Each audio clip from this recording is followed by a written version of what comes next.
இந்தாங்கம்மா, அம்மனை மனசுல நினைச்சுக்கிட்டு இந்த தொட்டில மரத்துல கட்டுங்க. அந்த அம்மனே இந்த வருஷம் உங்களுக்கு மகளா வந்து பிறப்பாங்க. ரொம்ப சந்தோஷம். இந்தாங்கம்மா, எல்லா வளமும் நலமும் பெற்று நீடோடி வாழ்க வாழ்க.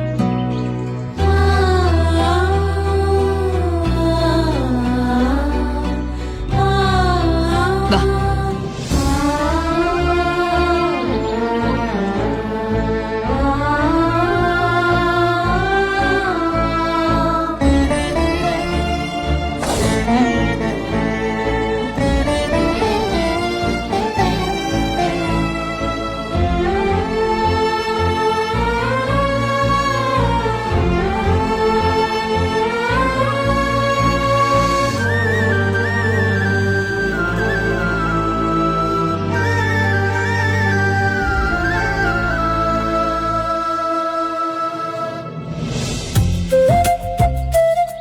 பாத்தீங்களா மாப்பிள்ள, எல்லாரும் குழந்தை வேண்டி எவ்வளவு தொட்டில் கட்டிருக்காங்கன்னு.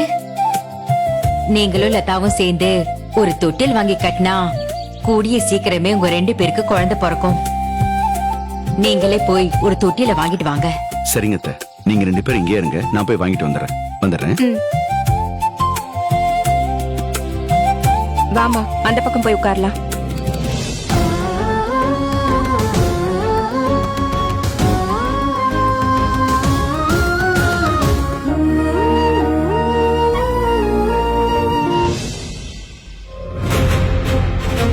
அம்மா தாயே, இந்த வருஷமாவது என் மருமக வயித்துல ஒரு உசுர தங்க வச்சிருமா. போனா சாமிய நல்லா வேண்டிக்கிட்டு தொட்டில கட்டுமா.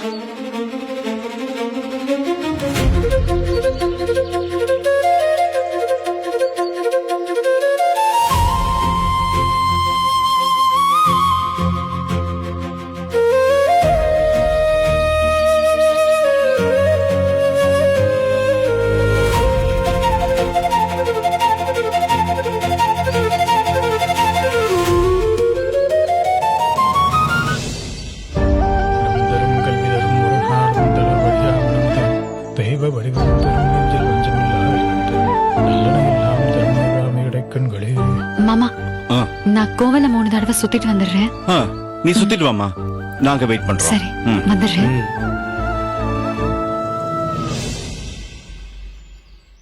போலாம்.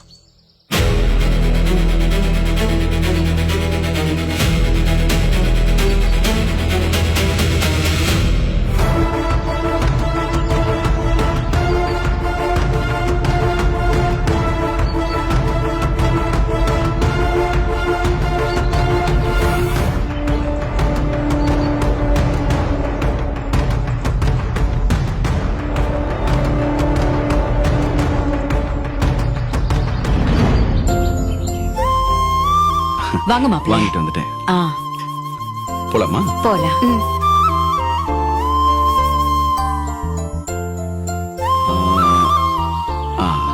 இங்க கட்டலாமா?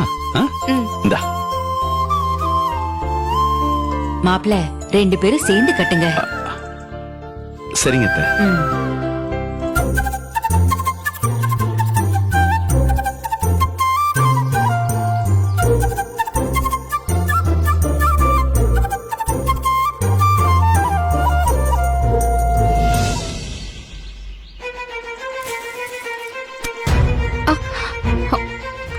பாவுங்க, யாரோ சரியா கட்டாம போயிருக்காங்க. நீங்க கொஞ்சம் நல்லா கட்டி விடுங்களேன்.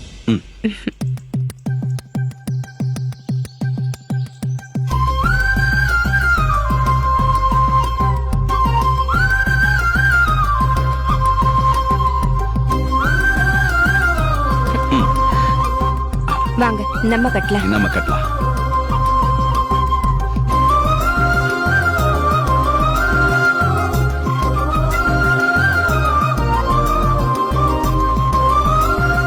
கண்டிப்பா குழந்தை பிறக்கும், நம்பிக்கையோட வாங்க.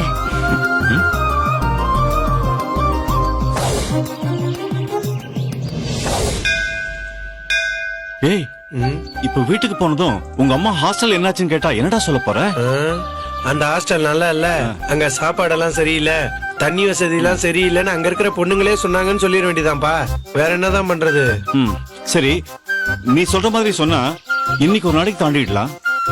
நாளைக்கு திரும்பவும் பார்வதிக்கு வேற ஹாஸ்டல் பாருங்கன்னு சொன்னா ஏன்பா நீ இப்படி பண்ற? அதுதான் எனக்கு ஒண்ணுமே புரியல. எனக்கு இந்த பொண்ணை பார்க்கும்போதும் பாவமா இருக்கு.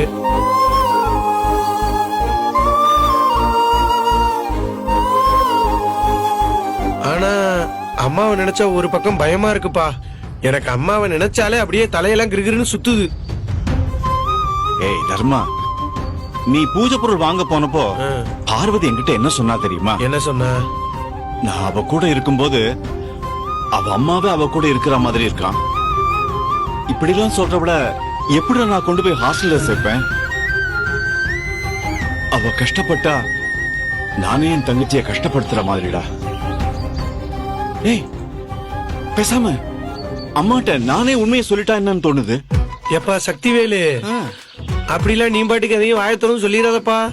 இங்க பாரு, இப்பவாது பார்வதிய ஹாஸ்டல்ல வச்சு பாத்துக்கலாம்னு சொல்லிருக்காங்க. இதே அவங்களுக்குலாம் உண்மை தெரிஞ்சதுன்னு வையே, அதுக்கப்புறம் அவளை நம்ம பார்க்க கூட விடாத அளவுக்கு பண்ணிடுவாங்க. நீ பாட்டுக்கு உன் தங்கச்சி பாசத்துல அப்படி எதுவும் பண்ணி தொலைச்சிடாதப்பா சும்மா. சரிடா, அப்படியே இருந்தாலும் இன்னும் எத்தனை நாளைக்கு தான் இந்த உண்மையை மறைக்க முடியும்னு நினைக்கிற? எத்தனை நாள் எத்தனை வருஷத்துக்குன்னுலாம் எனக்கு தெரியாது. என்ன பொறுத்த வரைக்கும் உன் தங்கச்சி பொண்ணு பார்வதிக்கு ஒரு மாப்பிளை பார்த்து நல்ல வாழ்க்கையை அமைச்சு கொடுக்கற வரைக்கும் இந்த உண்மையை நம்ம அம்மாவுக்கு தெரியாம பாத்துக்கணும். அவ்வளவுதான். அத்தை, அங்க பாருங்க, மாமாவும் தர்மாவும் இங்க என்ன பண்றாங்க? நம்ம பார்வதிய நல்லபடியா பாத்துக்கிறதுக்கு ஏதாவது பண்ணணும்டா. ஆமாடா, அம்மாக்கு தெரியாம தான்பா. என்னப்பா? என்ன செய்யறாங்க? அத்தாடி,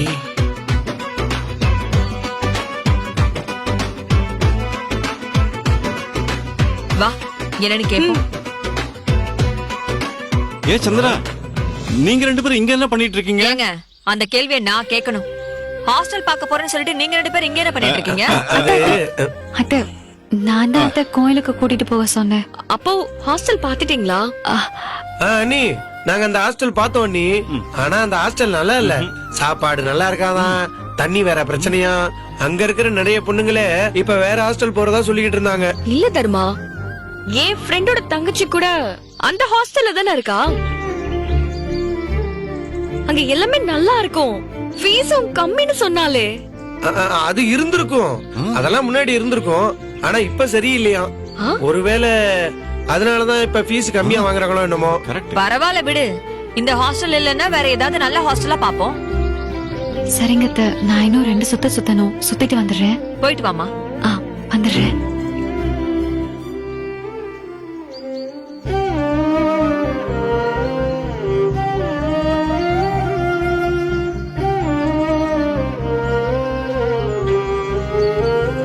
ஆமாங்க.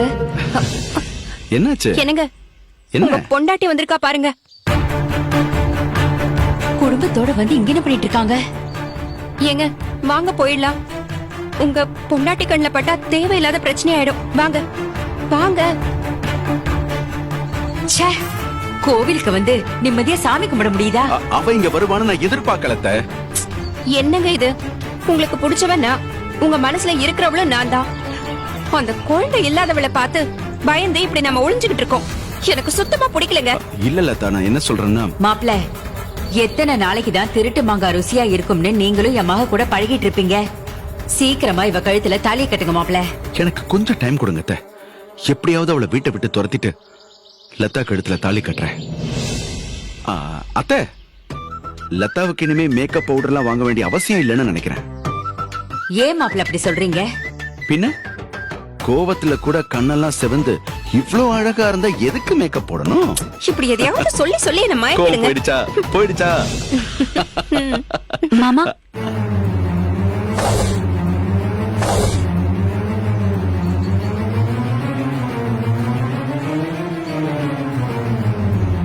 மாமா, அக்காவும் அத்தையும் அங்க இருக்காங்க, நீங்க இங்க என்ன பண்ணிட்டு இருக்கீங்க? 3 பேரும் ஒண்ணா வந்தீங்களா? இல்ல இல்ல இல்ல, நான் இப்பதான் வந்தேன். அப்போ இவங்க 2 பேரும் யாரு? இவங்க இவங்க இவங்க என்னோட ஃப்ரெண்டு. ஸ்கூல்ல ஒண்ணா படிச்சோம். யதார்த்தமா இங்கதான் பார்த்தோம். இது பார்வதி, அப்பாவோட ஃப்ரெண்டோட பொண்ணு. எங்க வீட்டுல தான் தங்கியிருக்கா. ஆமா நீங்க என்ன பண்ற? ஹாஸ்டல் பாக்குறதுக்காக நான் பெரிய மாமா தர்மா மாமா எல்லாரும் வந்தோம். அப்படியே கோயிலுக்கு போலாமான்னு கேட்டேன். அதான் மாமா என்னை இங்க கூட்டிட்டு வந்தாரு. ஓ ஓ சரிங்க மாமா, வாங்க நம்ம போலாம். அத்தை மாமாலாம் அங்கதான் இருக்காங்க, போலாம். ம். நான் வரேங்க. போலாம்.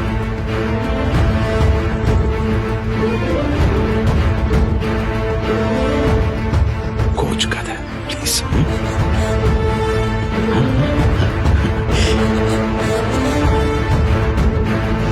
அண்ணி, அதான் நீங்க தொட்டில் வாங்கி கட்டிட்டீங்கல்ல.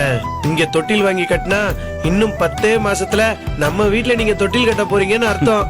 என்னமோ தெரியல தர்மா, இந்த தடவை எனக்கும் அப்படிதான் தோணுது. நம்ம வீட்ல ஏதோ நல்லது நடக்க போகுதுன்னு தான் உள் மனசு சொல்லிக்கிட்டே இருக்கு. ஆமாம் புவனா, பார்வதி வந்த நேரம் ஏதோ நம்ம குடும்பத்துக்கே நல்ல நேரமா இருக்கு. அன்னைக்கு அவ வரும்போதே கரண்டோட தானே வந்தா. அப்பா அங்க பாருங்கப்பா, இப்ப நம்ம ராஜதுரை அண்ணனோட வந்துகிட்டு இருக்கா. வாங்க. ஆமா, ஏன் புவனா ஏதோ முக்கியமான வேலையா போனான்னு சொன்ன, இப்ப அங்க இருந்து வந்துட்டு இருக்கா. என்கிட்ட அப்படிதான் சொல்லிட்டு போனாரு மாமா. எங்க நீங்க எப்ப வந்தீங்க? இப்பதான் வந்தேன். வீட்டுக்கு போனேன், நீ இல்ல. நேத்து நைட்டு நீ கோயிலுக்கு போகணும்னு சொன்னது ஞாபகம் வந்துச்சு. அதான் உன்னை பார்க்க இங்கே வந்துட்டேன். ஏன்பா வந்தவ கொஞ்ச நேரத்துக்கு முன்னாடி வந்திருக்கலாம்ல. நீ பூனாவை சேர்ந்தே தொட்டில கட்டி இருக்கலாம். அத்தை, இன்னும் ஒரு சுத்து இருக்கு, சுத்திட்டு வரவா? முதல் தடவை சுத்தும் போது எங்களை பார்த்த, 2வது தடவை சுத்தும் போது இவனை கூட்டிட்டு வந்த. இப்ப யார கூட்டிட்டு வர போற? செல்வதுரையவா இல்ல பாண்டிதுரையவா? ஏமா போய் சுத்திட்டு வா.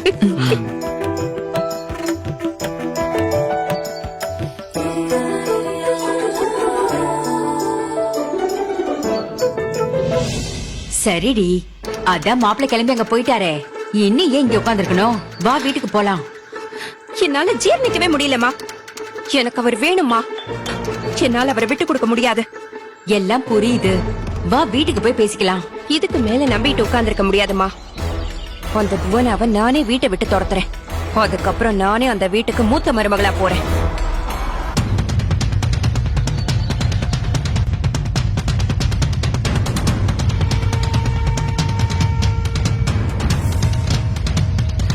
அம்மா, இப்ப நான் பேசினது அவ கேட்டிருப்பாளமா? தெரியலையேடி, அவ கண்டுக்காம தானே போறா. அப்படின்னா அவ கேட்கலன்னு தானே அர்த்தம். இல்லம்மா, எனக்கு என்னமோ அவ கேட்டிருப்பாளோன்னு தோணுது. கண்டிப்பா கேட்டிருக்க மாட்டாடி. அப்படி கேட்டிருந்தா இந்நேரம் நம்மள அவ திரும்பி பார்த்திருக்க மாட்டா.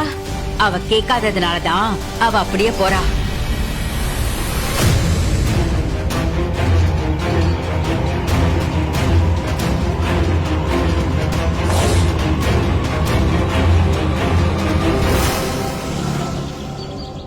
தண்ணி பிரச்சனை வராதுண்ணே. 60 அடி ஆழத்திலே தண்ணி கிடைச்சிரும். தண்ணி சும்மா தேங்காய் தண்ணி மாதிரி இருக்குண்ணே. ஒரு நாள் இடத்த நேர்ல வந்து பாருங்க, கண்டிப்பா உங்களுக்கு பிடிச்சிரும். சரி சரி, பேசிட்டு சொல்லுங்க. இந்த பார்ட்டியாவது கண்டிப்பா இடம் வாங்குவாங்களா இல்ல விசாரிக்கிறதோட சரிதானா? அவங்க இடம் வாங்கணும் தானே இவ்வளவு தூரம் பேசிட்டு இருக்க. அதுக்கப்புறம் நடக்கிறதா நடக்கும். என்ன பாண்டி, இது வரைக்கும் 100 புக் படிச்சிருப்பீங்க போல. இப்ப புதுசா ஒரு புக் வேற வாங்கிட்டு வந்திருக்கீங்க. இத படிச்சு இந்த வருஷமாவது கவர்மெண்ட் வேலைக்கு போயிடுவீங்களா? காலையில உதிக்கிற சூரியனை நைட்டு உதிச்சாலும் உதிக்குமே தவிர, அட எங்க அண்ணன் மிஸ்டர் பாண்டிதுரை பாஸ் பண்ணவே மாட்டாரா அண்ணி? பேசு பேசு. ஒரு நாள் இல்ல ஒரு நாள் நான் பாஸ் பண்ணி வேலைக்கு போக தான் போறேன். அன்னைக்கு தெரியும் என்னோட வேல்யூ என்னன்னு. நீயும் 4 வருஷமா இந்த டயலாக சொல்லிட்டே தான் இருக்க. ஆனா இப்ப வரைக்கும் எதுவும் நடக்கவே இல்லையே. நீ இந்த மாதிரி படிச்சு பாரு, அப்பதான் கவர்மெண்ட் வேலை கிடைக்கிறது எவ்வளவு கஷ்டம்னு உனக்கு தெரியும். என்னவோ அதிசயமா நீ மட்டும்தான் கவர்மெண்ட் வேலைக்கு ட்ரை பண்ணிட்டு இருக்க மாதிரி எல்லாம் பேசாத. உன்ன மாதிரி யாருமே 4 வருஷமா ஒரு பேப்பர் கூட பாஸ் பண்ணாம இருக்கவே மாட்டாங்கப்பா. ஏய், என்ன நினைச்சிட்டு இருக்க? மீனாட்சி, இப்ப எதுக்கு அவன்கிட்ட சண்டை போற மாதிரி பேசிட்டு இருக்க? அவன் படிக்கிறான், வேலைக்கு போறான், அது அவன் பாடு. உனக்கு என்ன பிரச்சனை? நீ உன் வேலையை மட்டும் போற. எனக்கு என்ன போஸ்ட்? இதோ வரேன்.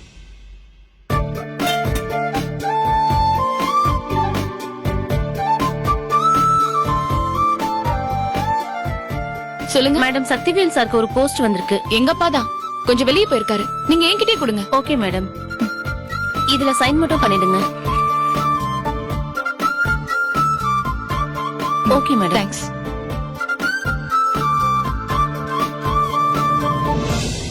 யாருக்கு போஸ்ட்? அப்பா பேருக்கு தானே. அப்பா பேருக்கா? என்ன இது ஏதோ செக் மாதிரி இருக்கு? ஆமாண்ணே, அப்பாவுக்கு வர வேண்டிய இன்சூரன்ஸ் பணத்தை தான் செக் அனுப்பியிருக்காங்க. ஆய். எங்க இது காட்டு? என்ன? அண்ணே, பணத்தை அக்கவுண்ட்ல போட முடியாததுக்கு வருத்தம் தெரிவிச்சு செக் அனுப்பியிருக்காங்கண்ணே. செக்ல வந்தாலும் பணம் தானே. அந்த பணம் நமக்குன்னு ஆயிடுச்சுல்ல, அது போதும். ஆமா நீ, இன்சூரன்ஸ் பணம் மொத்தம் 4,12,000 ரூபாய். 6 பேருக்கு ஆளுக்கு 68,667 ரூபாய் வரும். என்ன மீனாட்சி இது? எப்ப பார்த்தாலும் பங்கு பிரிச்சு பேசிட்டே இருக்க. பொம்பளை பிள்ளைங்களுக்கு எந்த வீட்டுல பங்கு கொடுத்திருக்காங்க? அண்ணி, நீங்க வேணா உங்க வீட்ல பங்கு வாங்காம இருங்க. இது எங்க வீடு, நான் பங்கு கேட்பேன். இது ஏன் உரிமை? இப்ப எதுக்கு நீங்க எல்லாரும் பேசிட்டு இருக்கீங்க? முதல்ல அப்பா அம்மா எல்லாரும் வரட்டும், அதுக்கப்புறம் இதை பத்தி பேசிக்கலாம்.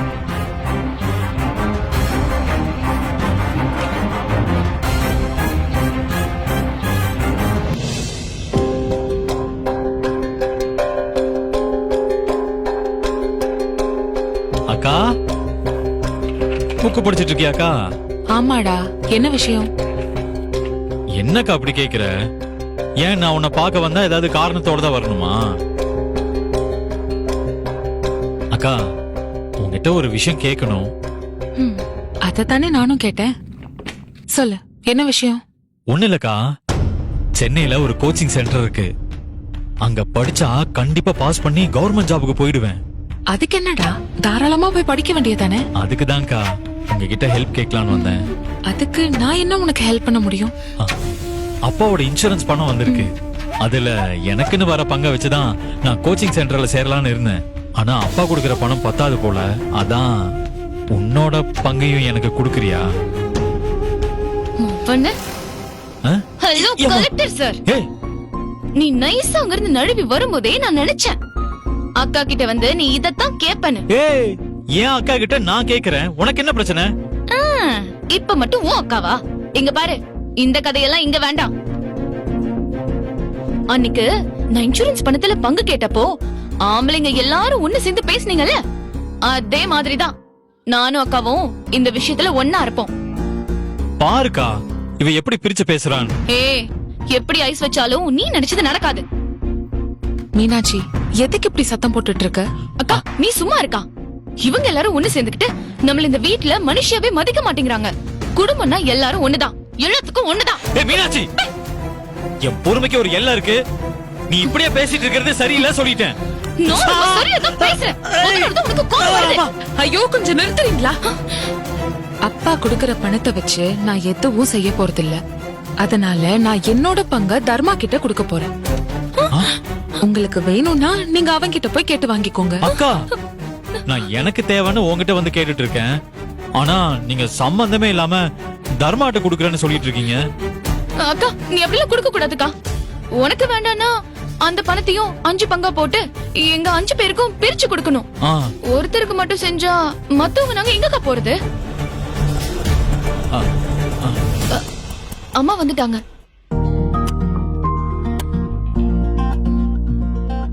என்னப்பா?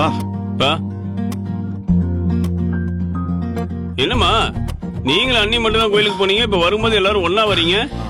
எல்லாரும் கோயில தாண்டா பாத்துக்கிட்டோம், அப்படியே எல்லாரும் சேர்ந்து ஒன்னா வந்துட்டோம்.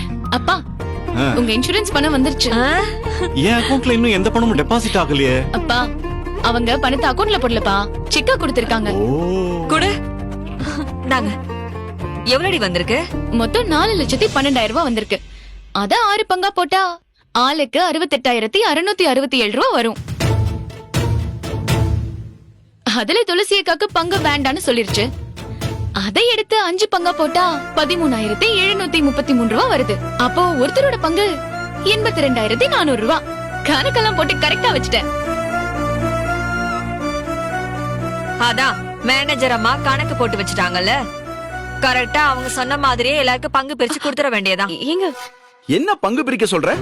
இந்த வீட்ல நானும் செல்லதுரையும் குடும்பமா இருக்கும். எங்களுக்கு இருக்கிற செலவும் தனியா இருக்கிறவங்களுக்கு இருக்கிற செலவும் ஒன்னா, அப்புறம் எப்படி ஒன்னா பிரிக்க முடியும்? இதைத்தானே நானும் சொன்னேன். இவன் நம்ம சட்டம் உரிமை அது இதுன்னு பேசிட்டு இருக்கா. இந்த சட்டத்திட்டம் குடும்பத்துக்கு ஒத்து வருமா? அண்ணே, மீனாட்சி சொல்றதே இருக்கட்டும். ஆனா நீங்க என்ன இப்ப புதுசா ஒண்ணு சொல்றீங்க? என்ன எனக்கும் தர்மாவுக்கும் கல்யாணம் ஆகலைன்னா அப்ப அந்த பணத்துல எங்களுக்கு பங்கு இல்லைன்னு சொல்ல வரீங்களா? ஏன் உங்களுக்கு மட்டும்தான் செலவு இருக்குமா? தனியா இருக்கிறவங்களுக்கு எல்லாம் செலவு இருக்காதா? ஹேய், உங்க 2 பேருக்கும் பணத்துல பங்கு இல்லைன்னு சொல்ல வரல.